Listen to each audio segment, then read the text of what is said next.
प्रिय दर्शकों नमस्कार। मैं हूं डॉक्टर ब्रजमोहन लाल गुप्ता और आप सभी का फिर से एक बार स्वागत है आपकी अपने चैनल आयुर्लेंस परिवार में। प्रिय दर्शकों, आज की वीडियो में हम एक ऐसे ड्राई फ्रूट के बारे में जानेंगे जो बहुत टेस्टी है और इजीली अवेलेबल है, जिसका नाम है अंजीर, जिसे वैज्ञानिक रूप से फाइकस कैरिसा कहा जाता है। इसे संस्कृत में फल्गु कहा जाता है। इसका जो इंग्लिश नाम है वो है फिग। अंजीर के कई स्वास्थ्य लाभ होते हैं। प्रिय दर्शकों, अंजीर एक प्राचीन फल है जिसे सेहत के लिए बहुत ही फायदेमंद माना गया है। ये फल न सिर्फ स्वादिष्ट होता है बल्कि इसके सेहत के लिए लाभ भी अनगिनत होते हैं। भीगी अंजीर का सेवन करने के फायदों के बारे में हम सभी लोगों ने सुना है। कहते हैं कि रोज़ाना एक भीगी हुई अंजीर खाने से कई कमाल के लाभ मिलते हैं। अगर आप भी अभी तक इसको नहीं जानते तो आपको यहाँ ज़रूर जानना चाहिए। यहाँ हम आपको बताएंगे कि रोज़ भीगी हुई अंजीर का सेवन करने से क्या फ़ायदे होते हैं। प्रिय दर्शकों, वीडियो में आयुर्वेद ग्रंथों के संदर्भों एवं आधुनिक अध्ययनों को संकलित कर आपको ज़्यादा से ज़्यादा अंजीर के बारे में जानकारी उपलब्ध कराने का हमारा प्रयास है। वीडियो थोड़ा लंबा हो सकता है, आपको जब भी पूर्ण समय हो देखें और लाभ उठाएं। प्रिय दर्शकों, आचार्य चरक ने अन्नपान विधि अध्याय में लिखते हैं कि तर्पणम भ्रूणनम फल्गु गुरु विष्टम्बी शीतलम। फल्गु बोलते हैं अंजीर को। यह तृप्तिकारक, भृंगण, गुरु, विष्टम्बी और शीतल होता है। पहला, तर्पण क्या होता है? तर्पण तृप्तिकारक को बोलते हैं। तर्पण का तात्पर्य ताजगी से है।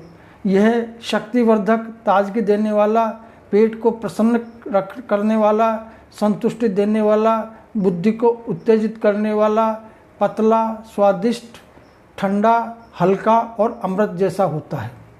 दूसरा अंजीर का गुण होता है कि भृंगण होता है। आयुर्वेद के अनुसार अंजीर में भृंगण गुण होते हैं। भृंगण गुण थेरेपी का उद्देश्य शरीर के पोषण स्तर को बेहतर बनाना है। प्रिय दर्शकों, भृंगण शब्द बृहत शब्द से लिया गया है जिसका अर्थ होता है बड़ा। इसलिए इस उपचार का उद्देश्य शरीर को बड़ा बनाना या पोषण में सुधार करना है और वजन और ऊंचाई में भी सुधार करना है। इसे पौष्टिक चिकित्सा भी कहा जाता है। अंजीर में भृंगण गुण होने से भृंगण यानी पौष्टिक चिकित्सा के लिए इन विकारों में अंजीर का प्रयोग का संकेत दिया गया है।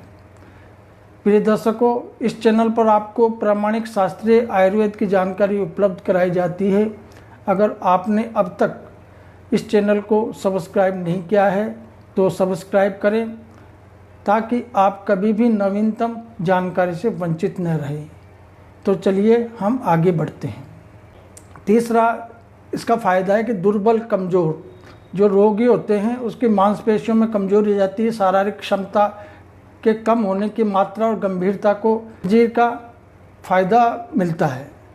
चौथा है पोषण संपन्नता होती है। इसमें अंजीर में potassium, calcium, magnesium, iron, vitamin A और के जैसे विभिन्न पोषक तत्व होते हैं। पांचवा है अंजीर एंटीऑक्सीडेंट होता है। इसमें पॉलीफेनोल्स और फ्लेवोनोइड्स जैसे एंटीऑक्सीडेंट होते हैं जो शरीर में ऑक्सीडेटिव तनाव और सूजन का सामना करने में मदद करते हैं। छठा है ये हड्डियों के लिए उपयोगी होता है क्योंकि इसमें कैल्शियम और विटामिन होने से हड्डियों के घनत्व और मजबूती बनाए रखने में मदद मिलती है।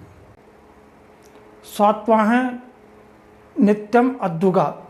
इसको बोलते हैं कि जो प्रतिदिन अत्यधिक पैदल चलते हैं और मेहनतकश लोग होते हैं उनके शरीर में को तुरंत एनर्जी चाहिए, जिसमें अंजीर का सेवन बहुत लाभप्रद होता है। आठवां है हृदय स्वास्थ्य। अंजीर में पोटेशियम और आहारी तंतु यानी फाइबर्स होते हैं जिससे हृदय स्वास्थ्य को समर्थन मिलता है, जो रक्तचाप और कोलेस्ट्रॉल के स्तर को नियंत्रित करने में मदद करते हैं। नवां है संभावित एंटी कैंसर प्रभाव। कुछ अध्ययनों का सुझाव है दर्शकों की अंजीर में कुछ यौगिकों में संभावित एंटी कैंसर के गुण हो सकते हैं।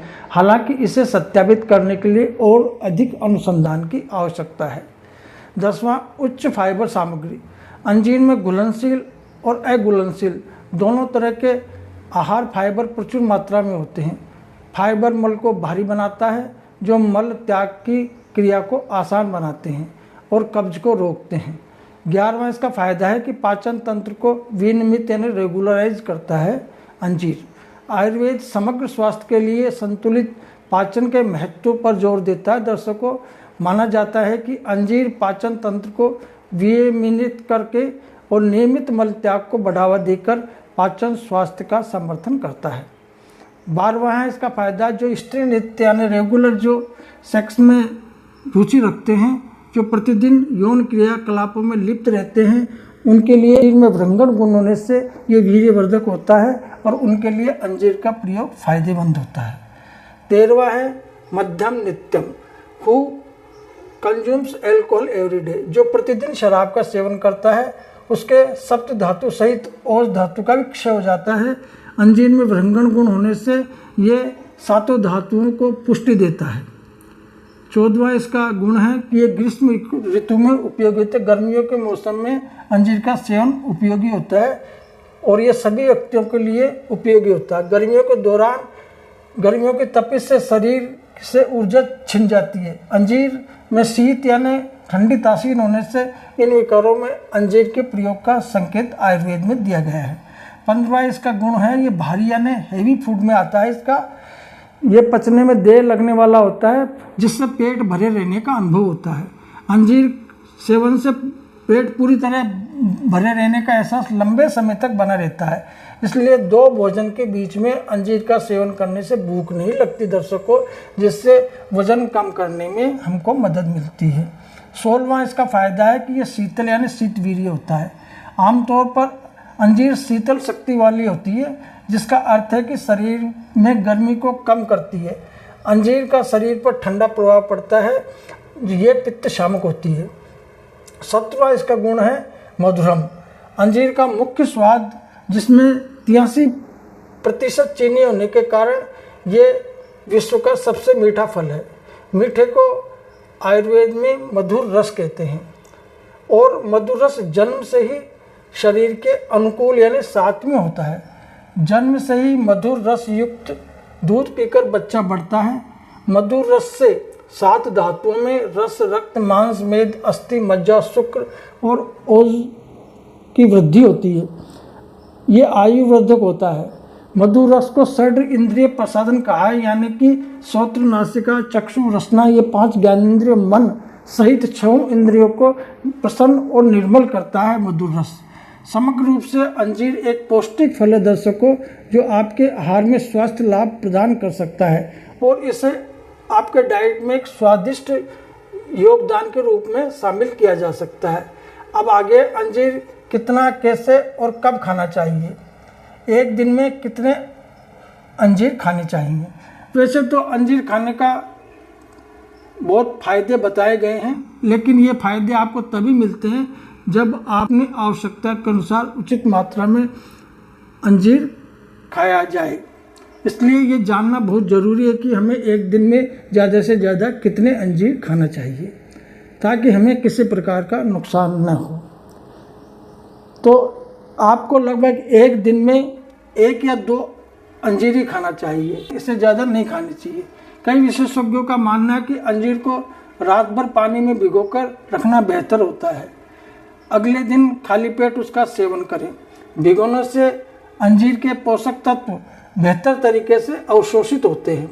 भिगे हुए अंजीर की तुलना में पचाने में आसान होते हैं। कुछ लोग रात को भी अंजीर सेवन करते हैं। अब देखिए, आजकल काफ़ी लोगों का जो रात का खाना है वह लेट होता है और फिर रात को सोते समय आप इसे दूध और अंजीर साथ में लेते हैं, तो दूध का गुण भी गुरु होता है और अंजीर का गुण भी गुरु होता है, तो पचने में बहुत भारी हो जाता है और काफ़ी लोग इसे पहचान नहीं पाते, फिर उनका डाइजेशन संबंधी उनको समस्याएं दिखाई देती है। तो आप प्रेफर करें कि आप सुबह खाली पेट लें, ताकि आपको इसके रिजल्ट भी मिले। और ये पचने के लिए भारी है, तो सुबह का समय भी ऐसा है जब तक हमें टाइम मिल जाता है, आपका ब्रेकफास्ट करने के बीच में टाइम रहता है, तो आप इसे इजीली पचा सकते हैं। आज के वीडियो के लिए बस इतना ही प्रिय दर्शकों। अगर आपको ये जानकारी मददगार लगी तो इस वीडियो को लाइक करना, शेयर करना न भूलें और स्वास्थ्य और तंदुरुस्ती पर अधिक सुझाव के लिए मेरे चैनल को सब्सक्राइब करें। यदि आपके प्रश्न है तो अपने प्रश्नों के टिप्पणियों में नीचे छोड़ें। वीडियो देखने के लिए धन्यवाद। स्वस्थ रहें, प्रसन्न रहें। नमस्कार।